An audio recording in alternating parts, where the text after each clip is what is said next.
Hey, Emma.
Is she there? Oh, I better not stand close by. No.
Emma, you there?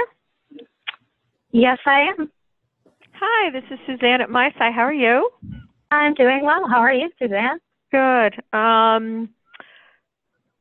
Danette is going to join us, but she's at an outreach right now. I guess she's running a little late. So I'm here. Great. I have no mic, so couldn't join by computer. That's totally fine. I'm joining by phone because I don't have a mic on my computer either. We're just going to wait a little bit, and then we're going to get started. Oh, absolutely. Is that John Poss up there? Yes, it is. Hi, John. Can I ask you a question since we're not Yeah, starting? sure. Yeah. I reached out to Steve Rothstein. Yeah. And I didn't get a response. I was wondering if the pod was still operational. We have a new coordinator here. No. Everybody's new. Yeah, the pod isn't, and neither is Steve. He's actually left the program. Okay. So, yeah, right. He's still on the board, but he's taken pretty much of a back seat. So, and I know he's not responding to that email. So. Oh, you know? Yeah. He discussed it with you? Oh, no, not that email. Any email to that email address. Oh, okay. If it's a personal thing, I can give you his personal email. No. Okay. If I can resurrect your email from my archive stuff, or you can resurrect mine, would you be willing to take questions as a resource from our new persons here? Oh, sure. Yeah, anytime. Okay, great. Yeah. Great. All right. Hi, everybody. This is Karen. We are going to get started in just a second. If you haven't already done so, if you could mute your microphone when you're not talking, that would be great. We are going to share presenting duties across lots of us today. So if you're not already familiar with how to mute and unmute your audio, please poke around. Usually if you move your cursor, you'll see the toolbar pop up in the bottom. And at least on my machine, the audio and video are in the bottom left corner. Emma is going to drive, I think, for the first few slides. I'm going to just say a couple of things, and then we're going to turn it over to you guys as part of our fall festival report out. We're excited to hear what everybody's been doing with the data, and then what your reflections are as you look back on your experiences with the evaluation last fall. I want to start, though, with a few shout outs. And so, Emma, if you could take me to the next slide. And there are a lot of these this month. This was one of those months where definitely on a weekly basis and sometimes on a daily basis and multiple times a day, I was so thrilled to be part of this community. So I'm going to take a little bit of extra time to talk about shout outs this month. The first one I want to give is to the Atlanta team. Atlanta added some qualitative data collection to their evaluation plan for this year, and they had great success with that. And Mel, who leads the evaluation team at a center called Seismic, which is CEISMC, had a really nice story published on their webpage that talks about the work that they did and the success that they had. And so if you're interested in learning more about what they did this year with some qualitative interviews, check it out. If you do a Google search on Seismic, and again, that's CEISMC and evaluation team, it's the second link that will come up if you do a Google search there. The second shout out I wanted to give is to Tinkerfest, which is newly named the Rogue Valley Mini Maker Fair. But summer is in the process of taking some of the methods and some of the tools that we use for EvalFest and integrating them into the data collection that they're doing for a big Earth Day event that's coming up. And so I thought that was pretty cool and something that we're hoping people will be able to do more and more as we get comfortable with the methods, and we have more methods to play with as part of EvalFest to sort of spin those out in new and different ways. Then, Emma, if you'll go to the next slide,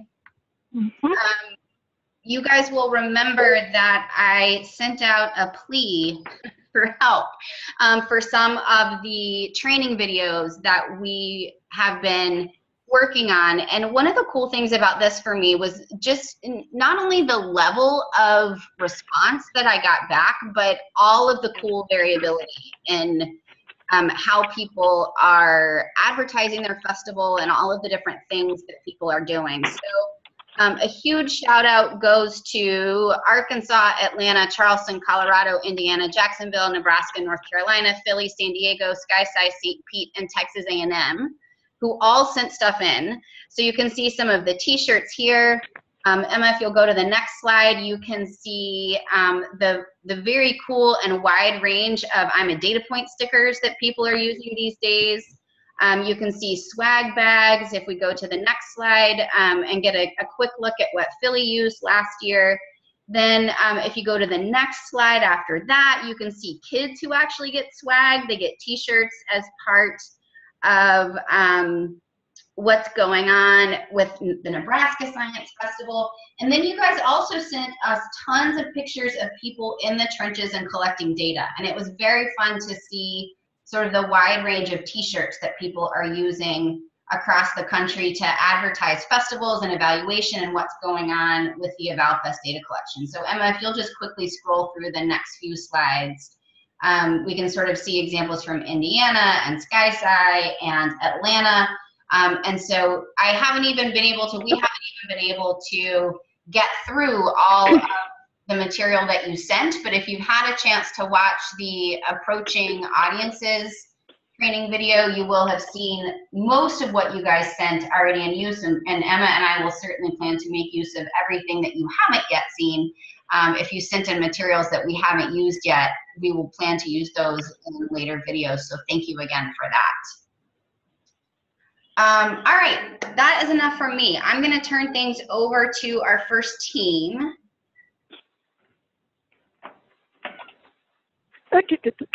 And I accidentally muted myself. You're back. Hi, Emma. I accidentally muted myself. Okay, and then just a quick update. Our next webinar is actually going to be May 26th. I will send out a message about that very soon after this webinar. I had the incorrect date in our last message, so I will send that out. And Savita Custad will be joining us to discuss European evaluation methods, which is great. So up first, I believe we have MySci. Suzanne, are you there? Yeah, can you hear me? Yes. Okay, great. I have Danette Carl with me. Hello. She just flew in. Go ahead. I don't have a copy of my PowerPoint. So our science festival was held. Oh, let me do a little background. I left MySci for 8 months, and during my eight month absence, the science festival occurred. Danette was here, but she wasn't in the capacity of director of education, and we have a new person this year serving as coordinator. So the staff that has really the nuts and bolts and requisite knowledge about what happened on the floor and what happened at the site are no longer here. So we tried to put something together, and let's roll. Oh, good. So based upon talking with staff, the only thing I could dig up was that, you know, those folks that had experience with technology, the technology did not present a stumbling block, and it was easy for them to manipulate the survey. Those who did not had a little more difficulty. So you can go ahead. Next slide. Okay, so there were some issues with the volunteers who volunteered to help us survey, and help us with EvalFest. I can't see now. Basically, there were multiple opportunities to attend trainings. However, the people who said they wanted to participate didn't attend the trainings, and our number of volunteers dropped off.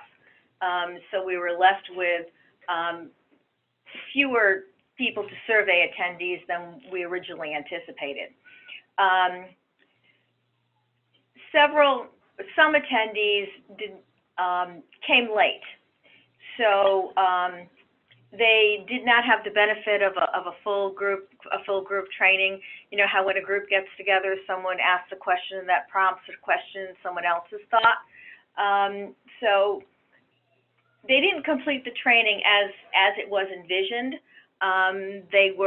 Before they went on the floor, they were coached by the person who was doing the training, but it wasn't that whole group training where we all benefit from each other's insights, and one question prompts another. So it was, in my opinion, it was less than optimal when they came late and needed the one-on-one coaching, or needed to stay after with the trainer after the other group dispersed. We did not survey participants on each day of the festival. I think they only did it on the expo days, which was probably in line with what most other people did. But there were events that occurred on days that were not expo or carnival days, and we didn't tap into the opinions of those participants. Individuals who were on the floor and were trained did not stay at their stations for their entire shift. They decided to leave when they left, and there were multiple people that were checking on individuals, and there may have been too many people in the soup on that one. So that left us with, I think we captured, I'm going to say only 214 responses. And not all people who were surveyed answered every question.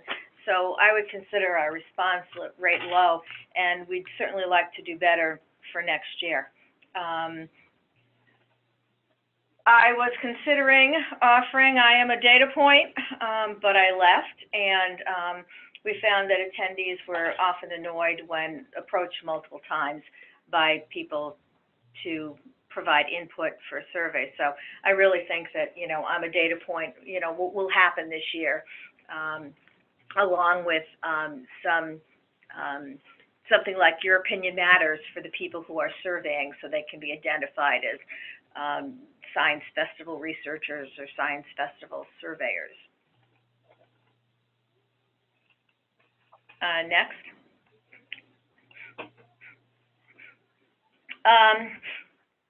I don't know if this was the coolest thing, but we had suspected from the prior year that most of the festival attendees were actually museum members or members of museums associated with MySci in terms of reciprocal relationships. But in 2015, most of our attendees simply were not that. And so what we suspected was true turned out not to be true. Probably the coolest thing, I looked over the data again last night. Probably the coolest thing was a large percentage of, I'm looking for it right now, I'm sorry for flipping through. A large percentage of individuals said that they were inspired to learn more about science, technology, engineering, and math as it pertained to, as a result of attending the Science Festival. It says, I felt inspired by, the question was, at today's event, I felt inspired by something I did in STEM. And there were a large proportion of people who were on the positive side of that, either strongly agreeing or agreeing with that statement. And I thought that was a really cool thing, in retrospective, looking back, because I think that's something that we want to do, is to inspire those to learn more about something and to encourage them to take their experience and do something with it.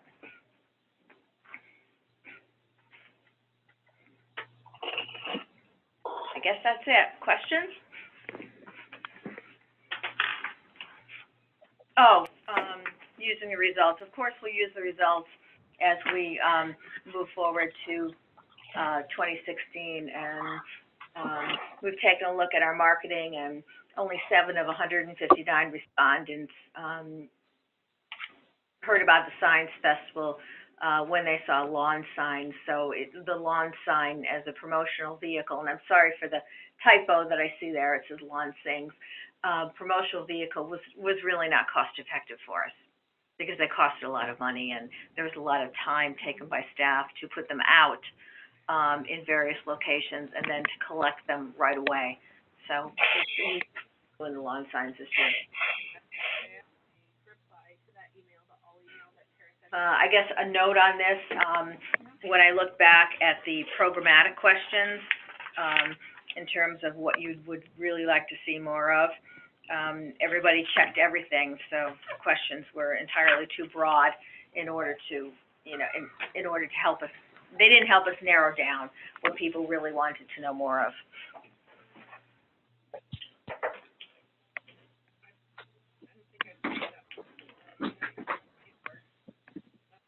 Can you still hear me?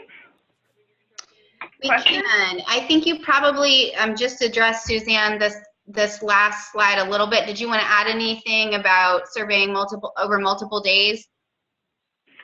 Yeah, I think we'd like to survey over multiple days for a number of reasons. We want to tap into the visitor experience on days that are not expo or carnival days, but we also want to tap into how many people attend the Science Festival over multiple days. That's something that we don't know. Let me see what else is on here. I thought that when we asked the question about, there was a question about, hang on.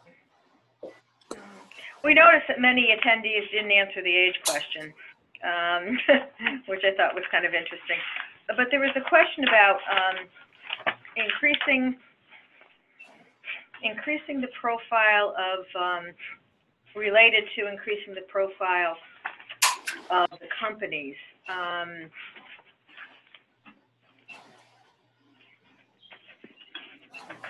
trying to find it. I should have highlighted it. To what extent did today's event increase your awareness of the work done by local STEM companies and organizations? That was not very, very positive. I mean, 40% indicated a great deal. Everybody else indicated some and or nothing. We have a lot of corporate partners, and I think we need to look at how we might increase their profile within the Science Festival, so that individuals can look at them as a source of possible future employment, or possible connections. Mm-hmm. So that's an interesting one, right? Because it's not necessarily as positive a result as you would maybe want, but it does give you information to work with. Right. About next year. I was also surprised with the question, actually not really surprised, but it's worthy of note. I've interacted, in the past year, I've interacted with a STEM professional.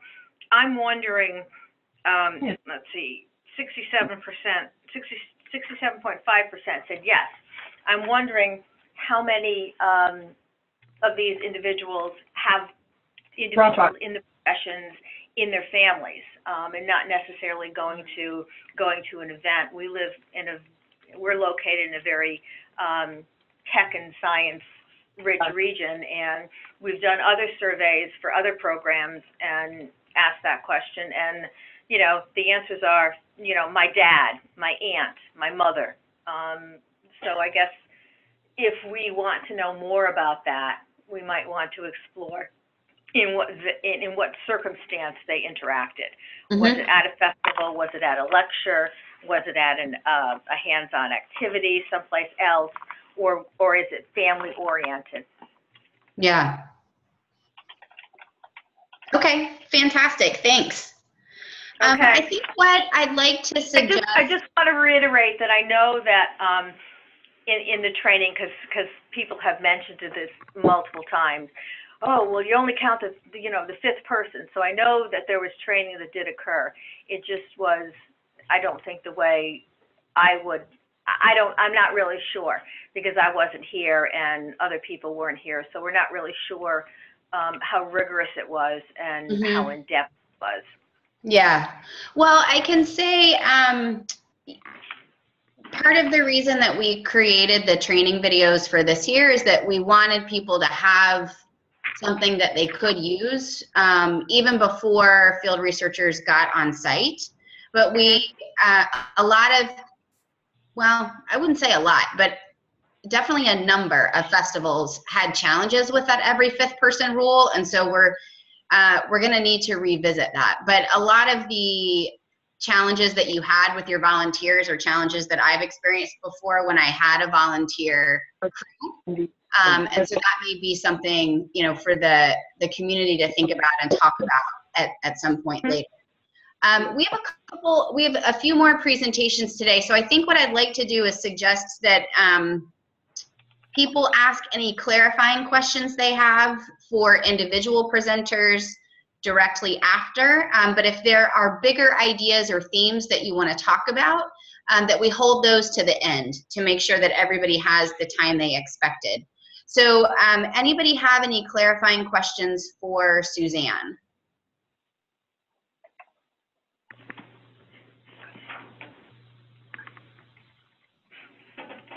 No. Okay. So why don't we move on? I'm going to turn things back over to you for a second to make introductions.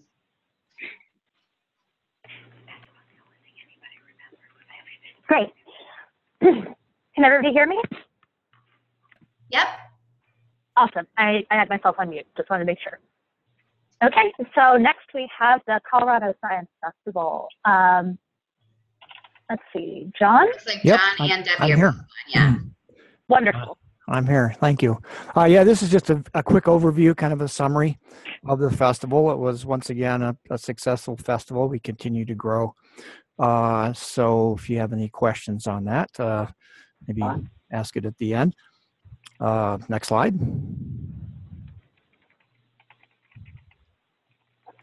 Yeah, biggest challenges are volunteer no-shows, most because we are on a college campus for the what we call the Carnival Day. I think there's more no-shows in that demographic than others. So thinking about this coming year, using volunteers from a company that are employees and tend to show up as a group. So we might take that. Let's see. Yeah, we wanted to make sure we had sufficient coverage, and so some were diverted to ensure that we did have survey coverage. And Nabil, who's my evaluator, wrote this one, the need for impromptu interviews. And so I think not all. I'm actually on the line. Oh, okay. Yeah. And then monitoring of the surveyors, prevent stalking behavior and coverage. So I think we just kind of fine tune that. And I think the videos are a good step there. Hopefully we can get folks to look at those ahead of time. So Debbie, did you want to add anything?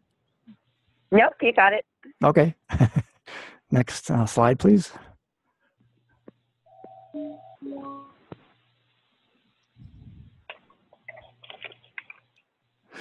Biggest success. Well, I'm surprised it actually worked. And it was pretty flawless, all considering. But for the first time of doing something with the technology, I mean, what could go wrong with technology? But the fact that you didn't need internet connectivity is huge for taking the surveys, so that's great. Attendees were pretty approachable, we found out. So, and I don't think, because it's pretty self-explanatory with the iPads, that really not that much training was required. Shipping, well, I'm hearing an echo, I guess. Sorry about that. shipping to this event to the next one was well orchestrated. Was fine. And then the last one that I can't see was that pretty well validated the changes we made in the marketing focus. And there's a graph at the bottom. I'm not sure you can see, but it's very interesting. Word of mouth continues to be the number one. And, gee, I'd sure like to know where those word of mouthers heard from us. So that's a marketing challenge that I'm told is fairly typical. Next slide. While we're waiting for that, let me just ask, if you're not John and Debbie, if you could mute your microphone, bottom left corner will allow you to do that. That would be great. Thanks. Okay, thanks. This is interesting. Coolest thing you learned from the evaluation. And Suzanne was saying the STEM, I think the number was 67%. So this is a before and after. So I think, 67% before, that's kind of surprising. Perhaps that because it's a carnival day, maybe it's kind of self-selected a little bit more than some of the other events throughout the 9 days. But I think the other maybe cooler thing is that at the event or post-event, 90% of them interacted with a STEM professional. And I think that means we kind of met one of our goals and that we really like to do that. So we're very pleased with that. Next slide. I think there's one or two more. How we use the results. Well, actually, the first time, I guess, in the 4 years that I've run the festival, I put together a pretty extensive sponsor report. And I've been going around town with our various existing sponsors and some new ones. And that report, based upon, in large part, the statistics from EvalFest are instrumental. So it's so much easier. Whoops.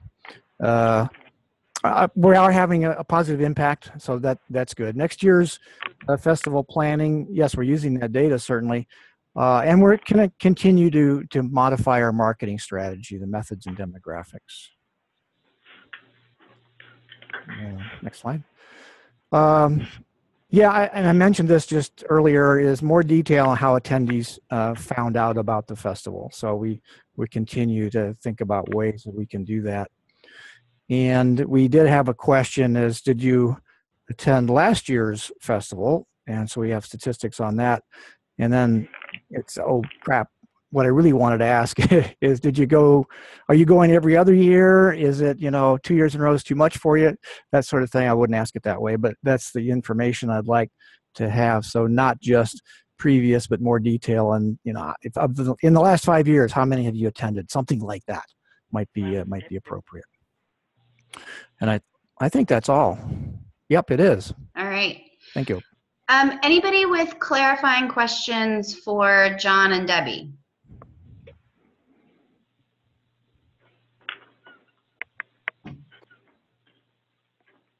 All right, Yvonne, looks like you're up.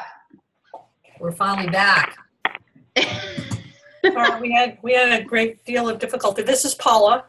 Oh, hey, Paula. And both Yvonne and I are here. We had reworked some of our presentation, but I think we're just going to go with this and see what we can do with it. So if you can, did I lose you? No, I don't think so. I can now see everybody, but you know what we may have lost? Presentation. Yeah. Yeah. Emma, can you, if you're still here, can you share your screen again?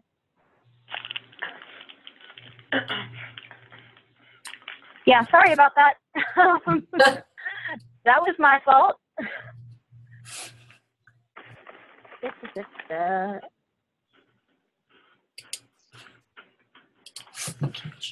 Stop. We can't share our screen. Yeah. No, I do see your faces now, though, Paula and Yvonne and John. So that's nice. Hello. Hi. Okay, here we go. Oh, all right. Start from the beginning. Oh, I see Emma. There we go. Emma. Hi there. Hi. All right. Basically, our biggest evaluation successes We thought that the QuickTap surveys were really easy to use, and they arrived in great shape. They were easy to set up, so that was awesome. We trained our volunteers at the event, and I'll speak more to that later. It was a good way to do it. I thought we covered all the bases, but anyway, the iPads we had set up so. Oh, sorry. I actually set up just a spreadsheet on my iPad and made sure that I get everybody's names and cell phone numbers, so I didn't lose any of the iPads, and gave specific instructions on giving them back to me, and they still gave them to other people, but I did end up getting them all back. So that was just sort of a nice little safety housekeeping thing that I did that really worked nicely. And our of the volunteers that we had, we primarily had young teens. We did have a couple of adult volunteers, and they were the best. They were the best at collecting surveys. The young teenagers were not so much. And then the other thing that worked really well for us was we didn't have the data point stickers. We actually made up our own.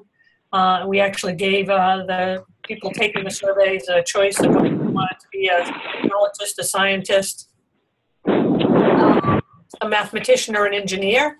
And that worked out really nicely. It was fairly easy to get the stickers off, and then it was easy to identify who we'd already surveyed if they wore the stickers. It also served as a mini survey of what people took out of STEM, who chose to be a scientist versus who wanted to be a mathematician or an engineer. The most popular was actually, I look like a technologist, and I think mathematician might have been last somehow. But we worked off of those, and it was kind of just an interesting thing on what our population, which was all teenagers, chose. Hang on a second. Can you continue? Yeah. Answer. So I think that the biggest issue is really that even with training them on that day, it was hard to get the teens to work.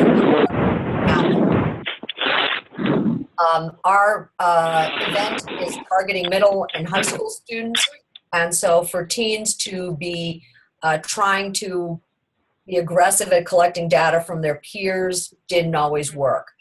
One of our questions was based on what we had done at the past event, which was about the trebuchet contest. We actually didn't run that, and so our surveyors were asked to substitute another event. We had drone racers that day. So I think that if our surveyors did not specifically say that, people said, oh, where was the trebuchet contest that we missed? And so it would be nice to maybe say something a little bit more anonymous so that, by the time the survey is written and it's actually utilized, that it's a little bit more applicable to what's actually going on. You'll have to forgive me, I'm having trouble using Paula's computer. Now that we got the internet back. Okay, there we go. So the coolest thing we learned was that the flyers we sent to schools to the teachers were actually probably the best way of getting word out about the event, because for teenagers, they don't read the local paper, they don't watch the news. So getting teachers to promote our event was the best way to get students to come. We are fairly low budget, so we're not going to pay for an ad in the newspaper. And then a lot of the other was word of mouth, personal recommendations from people who had previously attended this.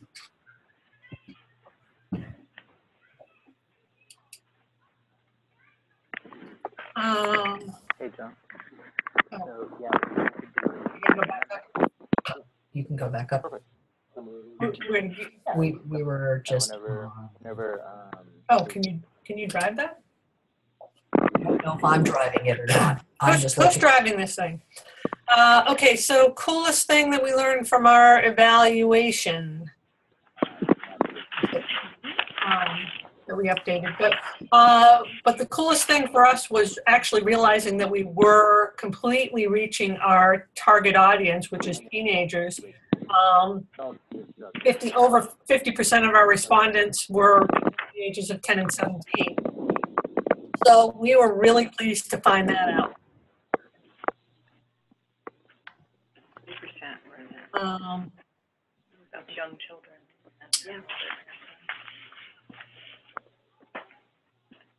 You guys are looking for the next slide. Let me just say again, if you are not the presenter, if you could mute your mics, that would be great, or mute your phones.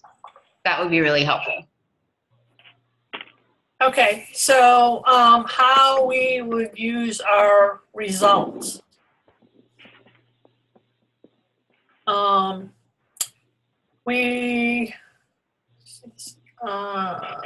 So one of the things that we would like to do is use results for funding. That's a piece of our festival that we are still trying to come to terms with. But we also are hoping to gain an understanding about our impact. And it's if we're showing these kids all this cool stuff, is it inspiring them to look further, to say, okay, can I choose this as a career? What college might I go to major in this? Or are they going to try a new activity in middle or high school? For example, robotics, healthcare, and computers. It would be nice to have an impact question for people who are repeat attendees. We do have a lot of repeat attendees. I don't have a number on that, but people do come year after year. So I think that for all STEM events, it would be nice to know what the impact of doing this is. I think that at our meeting, we talked about who is a STEM professional, and that's still a funny question because a lot of people are STEM professionals, but attendees don't necessarily think of these people as STEM professionals. How did she get my version 3? I don't know. You have to ask Emma how she got version 3. Emma, how'd you get my version 3? This is what's slowing me down because this is my latest presentation. To me. I think that you sent it to me. Oh, all right. So what we still want to know is one of the things that we just talked about was that impact piece, trying to figure out where, we've been doing this long enough that some of the kids that came to the early festival have gone off to college, and if they come back, what are they actually pursuing STEM? And then the other thing is we had a question about an answer to one of the questions where people answered that they were not interested in returning to the event. So I think we were sort of curious as to whether or not we could have an add-on question there to try to get a better sense of why these people weren't interested in coming back. Or I actually added the 5th thing, that maybe they just simply weren't going to be around because they're going off to college. So that I think that pretty much answered your 5 questions. I did have if you go down to slide 11. So some of the things that we were pleased to see, who was attending, 70% of our respondents had never been to TechFest before. And if you go to the next slide, and 95% said they'd come back. So, and then the next slide after that, this this sort of just sums up the fact that of our 100 respondents, the majority of the questions that were answered gave us very positive feedback about our event. So that was really nice to see. And then the last question that I put in there, my understanding is that this question is one of those questions that you need to have included in the survey. It's a very odd question in the state of New Hampshire because New Hampshire is extremely homogenous. Mm-hmm. So, and of the, and the one thing is, I mean, these numbers, obviously, there were, it looks like about 30% of the people just didn't even bother with this question. So we only get, we had, with our demographics being skewed very white to begin with, it's not unreasonable to see that. But when I go to this festival, I actually look at it and say, we have a lot of really nice diversity here. For us, we have a lot of diversity here. And then I don't think the numbers accurately reflect. Okay, I'm done. Oh, sorry. Yeah. Thank you. I guess we'd like to move on. What gave you that idea? Actually, I think Emma's trying to queue up the next one, and since I am. Screen, we're also watching her try to multitask. Yeah.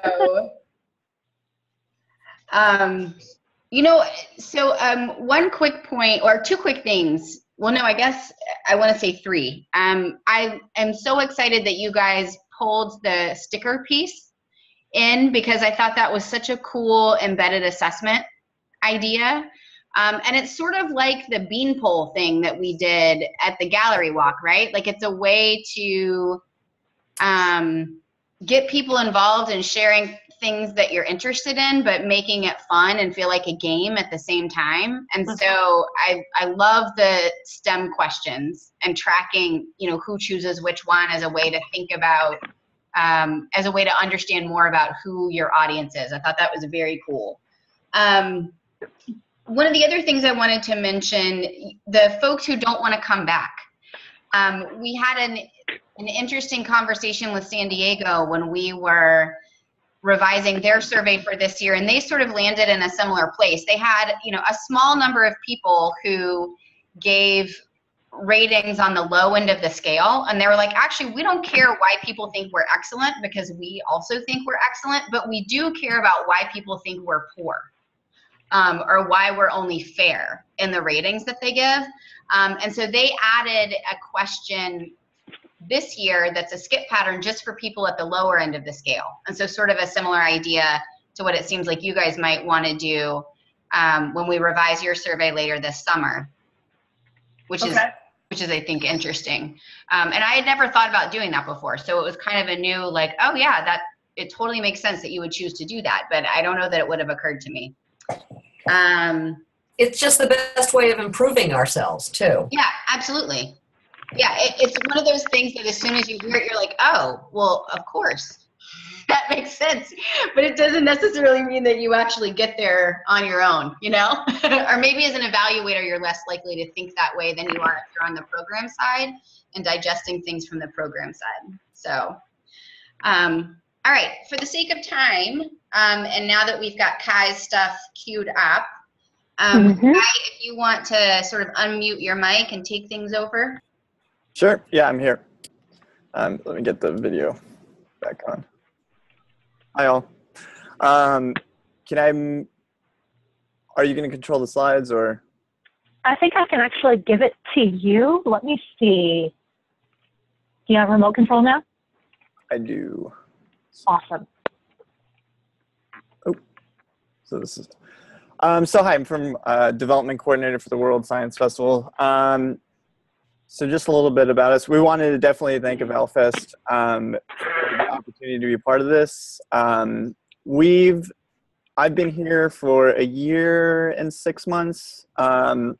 Apparently we did evaluations of the street fair. Just so you know, World Science Festival, we kind of do need to separate for evaluation purposes our theater events where we have kind of a TED Talk style moderated panels, which we do third-party evaluations through a company, ARA.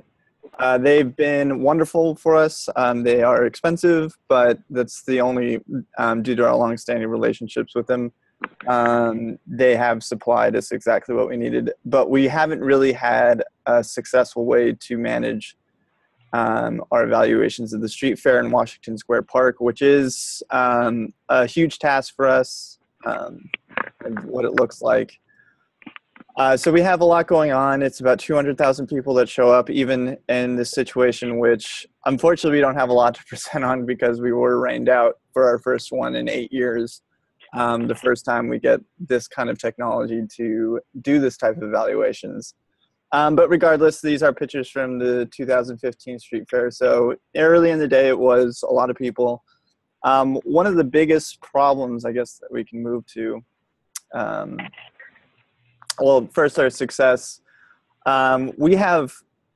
I come from more of an institutional giving background, so I came on board for the sake of government grants and in our foundation corporate sponsors.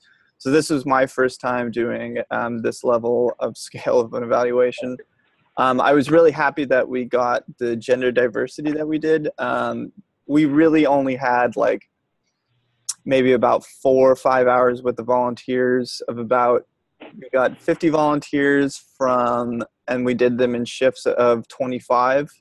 So that was one of the things I was disappointed with, was we started with light rains around 1 o'clock and then really heavy thunder and lightning around 2 and 3, where we actually had to evacuate all our tents. So that was kind of a shame. And so next year we look forward to, or I guess in June, we look forward to the opportunity to evaluate during those critical times. But still, we were excited that at least we can contribute the same mean responses as the other festivals that we can contribute data to EvalFest. So like I said, our biggest challenge was the rain itself. We centered everything. So kind of the way that Washington Square Park works for us is we have the Kimmel Center.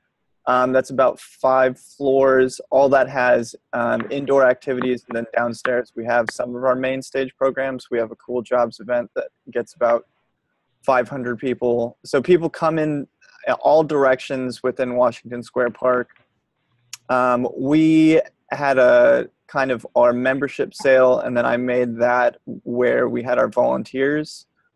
These all right here are all tents, and we have some installations over here. A Celestron telescope exhibit, and then for our sponsors, Con Edison kind of takes up this space. So we had volunteers kind of here within the exit ranges. I guess one of our biggest challenges is Washington Square Park is so central to New York City that it's a whole cluster of people that are just there enjoying Washington Square Park for the sake of the day, people that are just passing by and it's part of their Sunday walk or jaunt, mixed in with just the cluster of people that are there for the street festival, and then other people that get attracted to it just because of the crowd.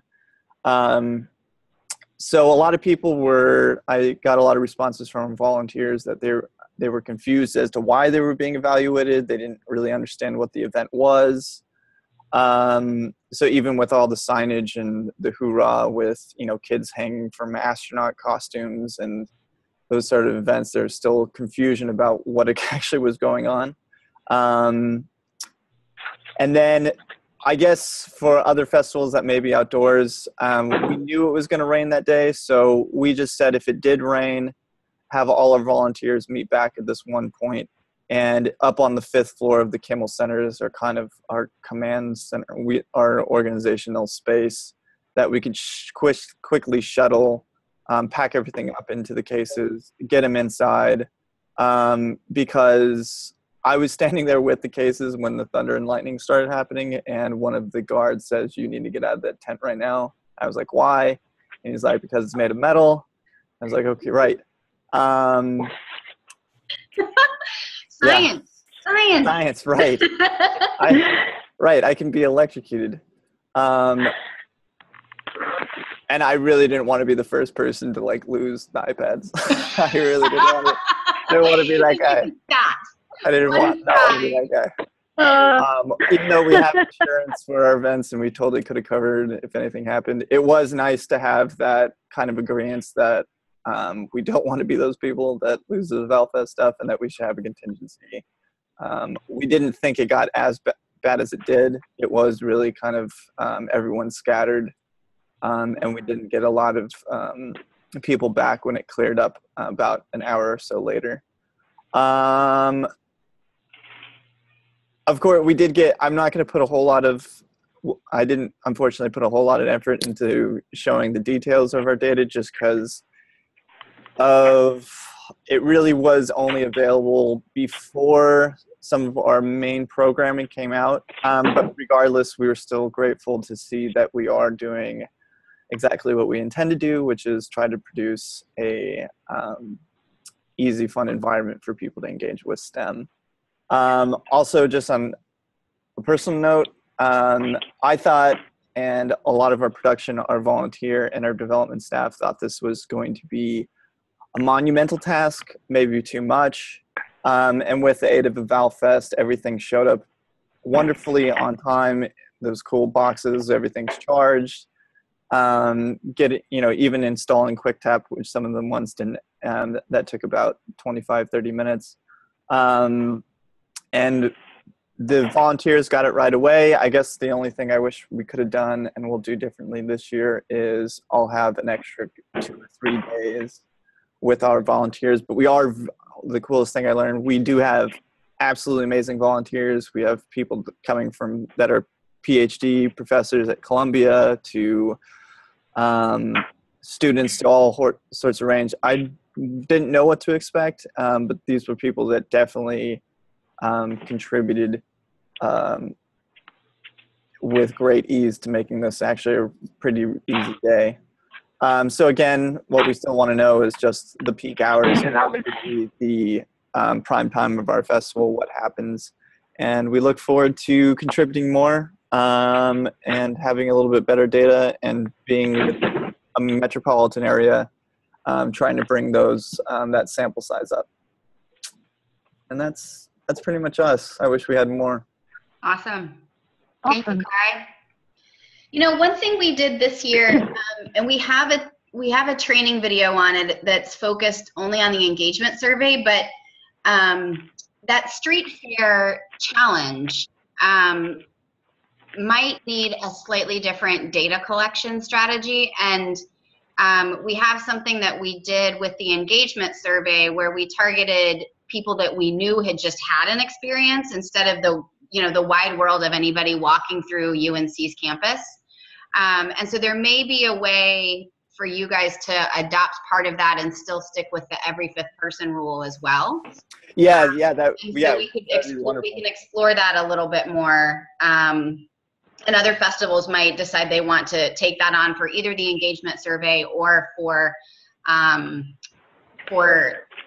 some of their other work too. So I'll zip that video to you and you can take a look at it, Kai, and let me know if you have any. Yeah, because the thing about Washington Square Park is you think, oh, it's a big park. In the center, it's big. But when it comes to the actual streets that are the perimeter, they're really narrow. They're about so you have 2 tents on either side, people coming in all ways. You get this huge cluster of people. And so there is when it comes to trying to do that every 5th rule for us, you can't really tell who's coming out. A tent or who's coming. It really just becomes a cluster of people, and even our lines are kind of hectic. But I was still very grateful to our volunteers. They did a pretty great job. Yeah.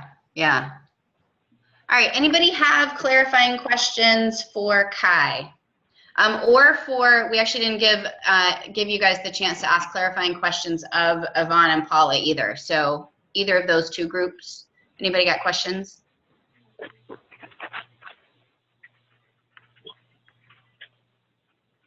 No. All right. So let's open it up.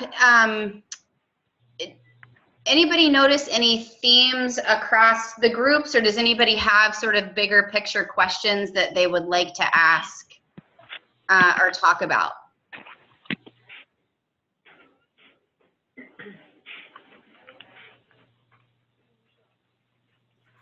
Hey, it's Kai. I think one thing that was kind of tricky for our volunteers, and it's regarding the, I guess that one question where it's, I interact with a STEM professional. Mm-hmm. It's just a matter, like, it's going to be totally random that you're going to meet someone that is a STEM professional. And they were kind of like, oddly, like, kind of pissed about it. I didn't really get why. Like, they were actually offended, like, so I don't know. That was one experience that I just came to mind. Yeah, I wonder if there's something, so, you know, we've changed the language on that item for this year. And Summer, I saw that you joined. I don't know if you're, oh yeah, you're still here. Summer and I were looking at it yesterday and thinking about it in the context of a maker fair environment. And so this year it reads, works with science and engineering. And I wonder if that language is going to prevent people from getting ticked off. Yeah, I think so. I didn't really expect it. I thought they would just be like, oh, you know, I don't know. It just seemed like a weird customer response. Yeah. Anyway. Yeah. All right. Anybody else with questions for the crew? If not, I have a couple of questions and comments and people to try to nail down while we're on the phone as far as who's coming in June. Hi, Karen. This is Jordan from Atlanta. Hello, Jordan. Hello, everyone. I just wanted to comment on the New Hampshire presentation about the 5 people who said they weren't going to come back. That seems like an awfully small number to be so concerned about, and not to sound callous or ruthless or anything, but do we really care about those 5 people? I mean, in the midst of the whole festival, there's always, when you do evaluation, there's always going to be those people who have a real issue or, had a bad time. I don't feel like we should reinvent the whole festival for that small percentage of people who didn't work for. That's just my philosophy. I think that's a valid point as far as I think that mostly for us it just got us to kind of think about those sorts of reasons. So I agree that maybe it's not really a valid concern, but I think we were just looking to see if maybe we could dig a little deeper. And you're right, it was a pretty small number.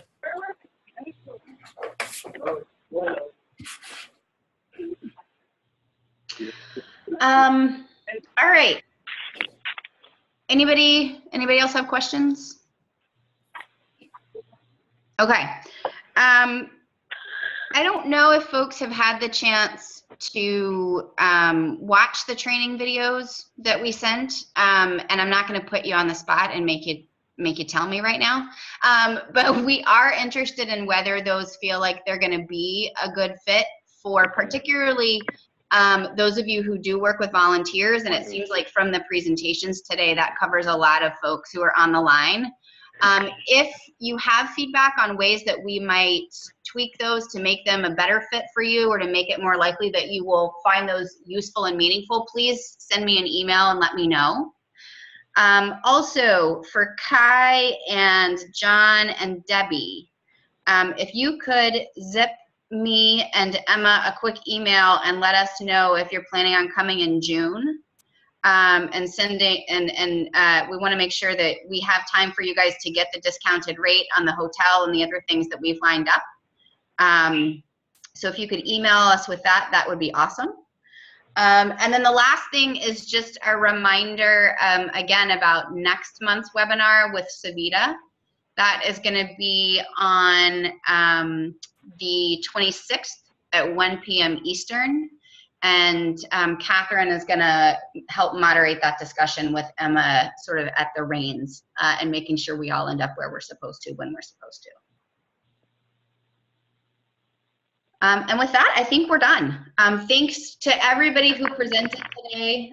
Thanks again to everybody who has contributed very cool ideas and stuff to what we've been working on here in North Carolina. And let us know if you need anything or need help with any of your travel plans. Otherwise, we'll see you online in May and see you in person in June. Summer, it's the 26th. So the next webinar is the 26th. We had the dates mixed up in the last newsletter that went out. Savita is actually not available on the 19th, which would have been our regular time to meet, and so we bumped it by about a week so that we could accommodate her schedule. Yeah, sorry about that, guys. That was my fault. All right, bye everybody. Thank you. Bye.